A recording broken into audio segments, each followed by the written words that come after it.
ഞാൻ ആക്ച്വലി ഈ NEET cancel ചെയ്തിട്ടുള്ള ആ ഒരു കാര്യം പ്രോസസ് ചെയ്ത് വന്നത് ഇപ്പോഴാണ്. എന്ത് തോന്നിയാസ കാണിക്കുന്നത് NDA സത്യത്തില്.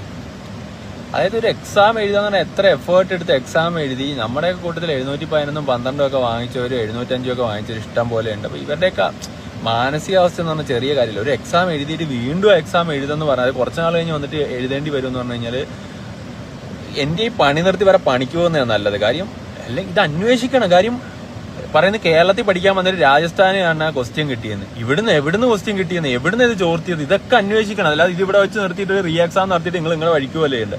അന്വേഷിച്ചിട്ട് ഇവിടെ സാധാരണക്കാരായ കുട്ടികൾ രാവും പകലും കഷ്ടപ്പെട്ട് പഠിച്ചിട്ടുണ്ടല്ലോ. അവരനുഭവിക്കുന്ന സ്ട്രെസ് ഉണ്ട്. ഇപ്പം ആ സ്ട്രെസ്സിന് നിങ്ങൾ എന്ത് ചെയ്യണം, വാല്യൂ കൊടുത്ത് അന്വേഷിച്ചേ പറ്റുള്ളൂ. പിന്നെ എനിക്ക് എന്റെ മക്കളോട് പറയാം, മക്കളെ ഇത് കോമൺ ആയിട്ട് വന്നൊരു കാര്യമാണ്. അപ്പൊ അതുകൊണ്ട് തന്നെ നിങ്ങൾ ടെൻഷൻ അടിക്കല്. പേരൻസ് നിങ്ങളുടെ കൂടെ നിൽക്കണം. അവരുടെ ഞങ്ങളുണ്ടാവും കൂടെ. നമ്മൾ മാക്സിമം നമുക്ക് എഫേർട്ട് വീണ്ടും നമ്മൾ എടുക്കും. നിങ്ങൾ ഒരിക്കലും ടെൻഷൻ അടിക്കുക ഒന്നും ചെയ്യരുത്. നമുക്ക് ടെൻഷൻ അടിക്കുക എന്ന് പറഞ്ഞാൽ ടെൻഷൻ ഉണ്ടാവും, പക്ഷെ അതിനെ ഓവർകം ചെയ്യണം. അതുകൊണ്ട് തന്നെ അതിന് ഞങ്ങൾ നിങ്ങളുടെ കൂടെ ഉണ്ടാകും. അത് പറയാൻ വേണ്ടി തന്നെയാണ്. സത്യത്തിൽ സമാധാനം മൊത്തത്തിൽ പോയി. നിങ്ങളെപ്പോലെ തന്നെയാണ് നമ്മളെ സംബന്ധിച്ചിടത്തോളം. നമ്മൾ റിസൾട്ട് വന്നു, അതിനുവേണ്ടി ഇനിയിപ്പോൾ അഡ്മിഷൻ പ്രോസസ്സ് കാര്യങ്ങളിലൊക്കെ, അതായത് നീറ്റ് MBBS അഡ്മിഷന് വേണ്ടി കുട്ടികൾ നിൽക്കുന്നതും അത് ആഘോഷിക്കാനും ഒക്കെ നിൽക്കുന്ന സമയത്താണ് ഇത് വരുന്നതെന്നും.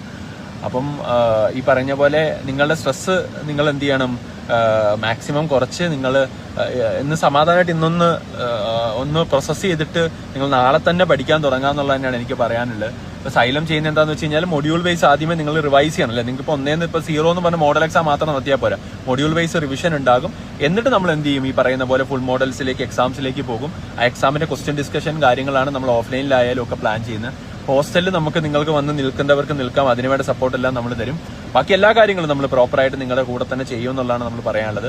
മക്കളെ, നമുക്ക് ഇത്രയാണ് ചെയ്യാൻ പറ്റുന്നത്. അത് പെർഫെക്റ്റ് ആയിട്ട് നിങ്ങളുടെ കൂടെ നിന്ന് നമ്മൾ ചെയ്ത് നിങ്ങളെ ഈ ഒരു ക്രൈസിസ് നമ്മൾ മാനേജ് ചെയ്ത് ഒരുമിച്ച് മുമ്പോട്ട് പോകും. പക്ഷെ NTA ഒന്നെങ്കിൽ ഈ പണി നിർത്തിപ്പോ, നിങ്ങൾ വേറെ ഏതെങ്കിലും ആളുകളെ ഏൽപ്പിക്കും സമാധാനം. അല്ലെ ഓൺലൈനാക്കും. 2 എക്സാം പോലെ JEE പോലെ ഓൺലൈനാക്കും. ഒന്ന് സമാധാനമായിട്ട് കുട്ടികൾ എന്ത് ചെയ്തോട്ടെ, എന്ന് എഴുതിപ്പോക്കോട്ടെ. ഇത് ഈ ഓഫ്ലൈൻ എക്സാം എന്ന് പറഞ്ഞാൽ ഇനിയും 2 ആഴ്ച 3 ആഴ്ച കഴിഞ്ഞായിരിക്കും ചിലപ്പോൾ എക്സാം വരിക. എനിക്കൊന്നില്ല ഇമീഡിയറ്റ്ലി ഒരാഴ്ചക്കൊന്നും എക്സാം നടത്താൻ പറ്റില്ല. കാര്യം ക്വസ്റ്റ്യൻ പേപ്പർ ഈ പറയുന്ന പോലെ എല്ലാം പ്രിന്റ് അടിച്ച് എല്ലാ സെന്ററുകളിലും എത്താനുള്ള സമയം എടുക്കും. 2 വീക്സ് എന്തായാലും എടുക്കും. അപ്പൊ 2 വീക്സ് സമയം ഈ പറയുന്ന പോലെ നമ്മൾ മാക്സിമം വർക്ക് ചെയ്ത് നമുക്ക് റിസൾട്ടിലേക്ക് എത്തണം മക്കളെ. അപ്പൊ അതിന് നിങ്ങൾ നമ്മുടെ കൂടെ നിൽക്കണം, നമ്മൾ നിങ്ങളുടെ കൂടെ നിൽക്കും. ഒരുമിച്ച് നമുക്ക് അടിപൊളിയായിട്ട് പോകാം.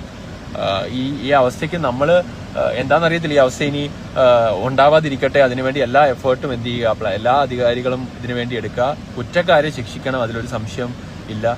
ഇത് കുട്ടിക്കളിയല്ല. അതാണ് എനിക്ക് നിങ്ങളോട് പറയാനുള്ളത്. Thank you.